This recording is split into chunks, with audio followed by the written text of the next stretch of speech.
राधे राधे दोस्तों। हमारी आज की कहानी का शीर्षक है डर।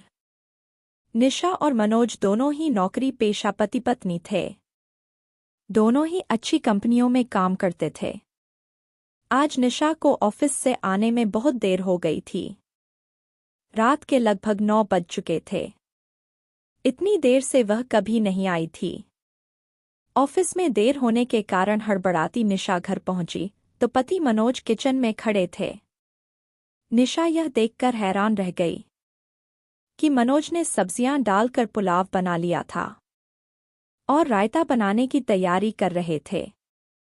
बेशक किचन कुछ फैला हुआ था, लेकिन फिर भी जिस काम की टेंशन से निशा का दिलो दिमाग भारी हो रहा था वो हुआ मिला तो उसने राहत की सांस ली, क्योंकि जब वह घर आ रही थी तब उसके दिमाग में बस यही चल रहा था कि अभी जाकर खाना बनाना है।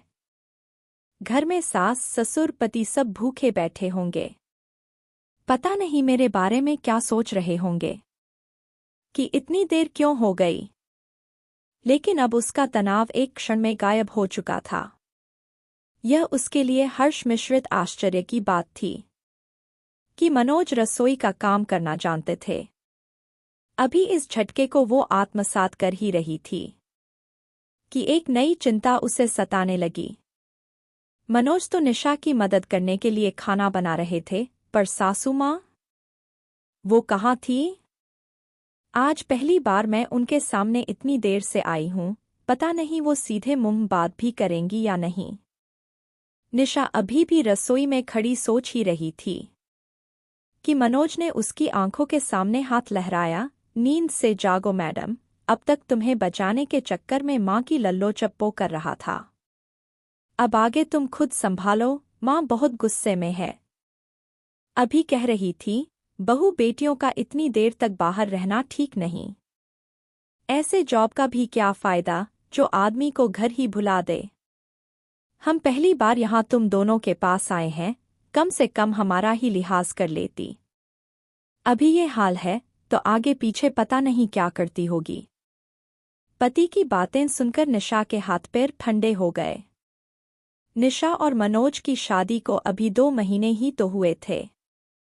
निशा जहां अपने माता पिता की इकलौती संतान थी, वहीं मनोज अपने 3 भाई बहनों में सबसे छोटे थे।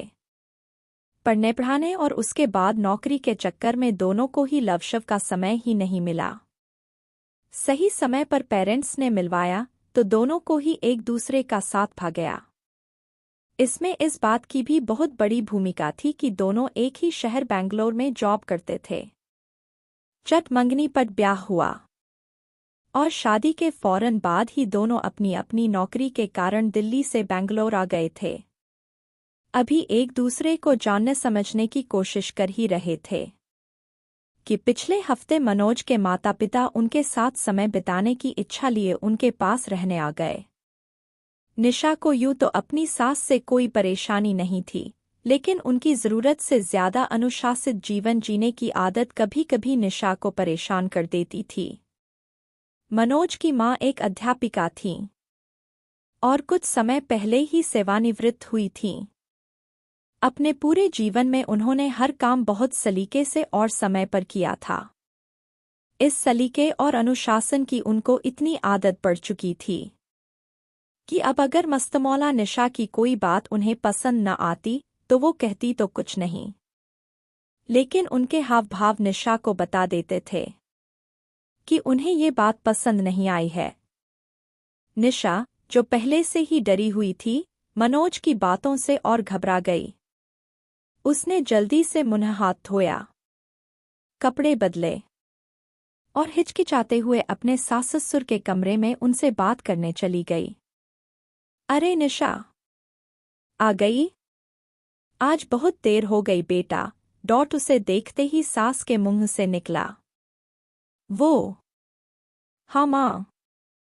निशा ने कुछ कहने की कोशिश की, इससे पहले ही उसकी सास ने उसे टोक दिया। तुम्हारा चेहरा पीला पड़ गया है, बहुत थकी हुई लग रही हो। जाओ, जाकर खा पीकर समय पर सो जाओ।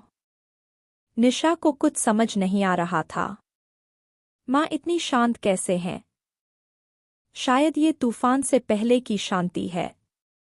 सोच में डूबी निशा के मुंह से निकला, माँ, आप और पापा खाना। बाकी शब्द उसके मुंह में ही रह गए। तुम्हारे पापा और मेरे लिए मैंने दलिया बना लिया था।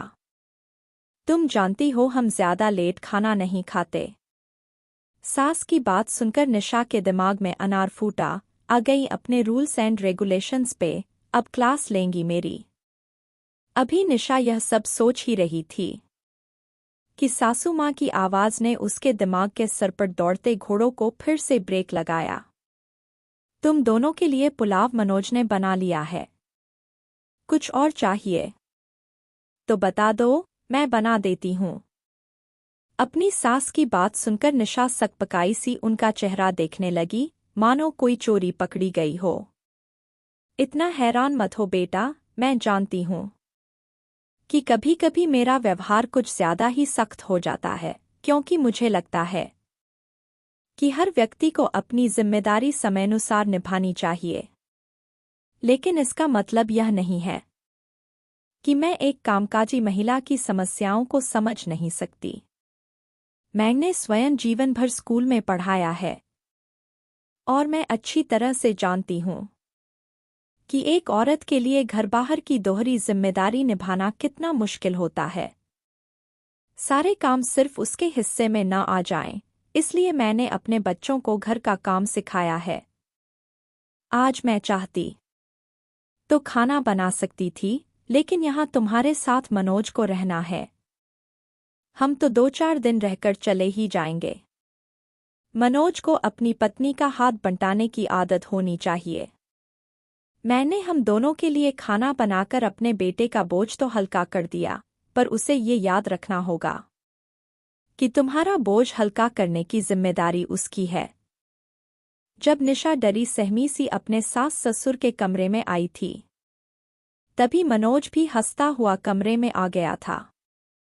अपनी पत्नी और माँ की बातें सुनते ससुरजी और मनोज के होठों पर तो मुस्कुराहट थी ही। साथ ही निशा को भी अनुशासित सास में छिपी स्नेहिल माँ नजर आ गई थी। उसने मन ही मन अपने पिता को धन्यवाद दिया, जिन्होंने उसके लिए इतना सुलझा हुआ परिवार चुना था।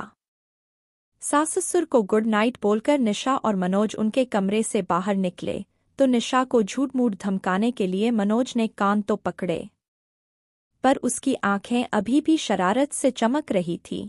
परंतु निशा की आंखों में मनोज के लिए बस प्यार ही प्यार और भविष्य के सुनहरे सपने थे।